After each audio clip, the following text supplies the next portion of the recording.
اسی طرح امام جلال الدین سیوطی علیہ رحمہ تاریخ الخلفاء میں فرماتے ہیں، ایک دن دو بندے سیدنا علی المرتضیٰ کرم اللہ وجہ الکریم کی خدمت میں حاضر ہوئے۔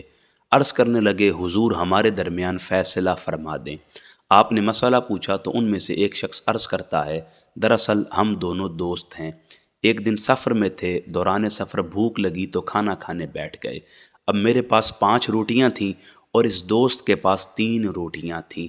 عین اسی لمحے جب ہم کھانا شروع کرنے لگے تو ہمارے قریب سے ایک مسافر گزرا، ہم نے اسے بھی اپنے کھانے میں شامل کر لیا۔ اب جب وہ کھانا کھا کر جانے لگا تو اس نے مجھے 8 درہم دیے اور یہ جملہ کہا، جو کچھ میں نے کھایا ہے یہ اس کے عوض ہے۔ اب میں نے اپنی 5 روٹیوں کے مطابق ان 8 درہموں میں سے 5 اپنے پاس رکھے اور 3 روٹیوں کے مطابق اپنے دوست کو 3 درہم دے دیے، لیکن یہ مجھ سے جھگڑتا ہے کہ میں نے اس کا حصہ کم دیا ہے۔ اب آپ ہمارے درمیان فیصلہ فرما دیں کہ کس کا کتنا حصہ ہے۔ مولائے کائنات جسے 3 درہم ملے اس سے فرمانے لگے، جو کچھ تیرے دوست نے تجھے دیا ہے اس پر راضی ہو جا۔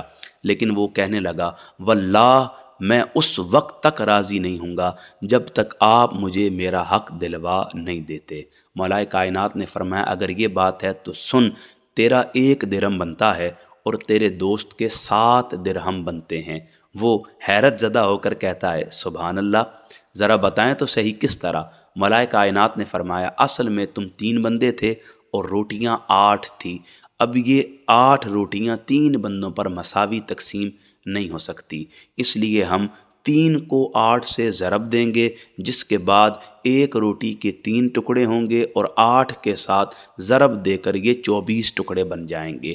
اب چونکہ یہ نہیں پتہ کس نے کم کھایا اور کس نے زیادہ کھایا، لا محالہ یہ تسلیم کرنا ہوگا کہ تم تینوں نے برابر کھایا ہے۔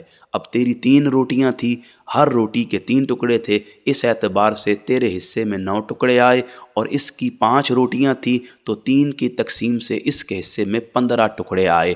اب چونکہ تم تینوں نے برابر کھایا تھا تو تو نے اپنے 9 ٹکڑوں میں سے 8 ٹکڑے کھائے، تیرے ٹکڑوں میں 1 روٹی کا ٹکڑا بچ گیا۔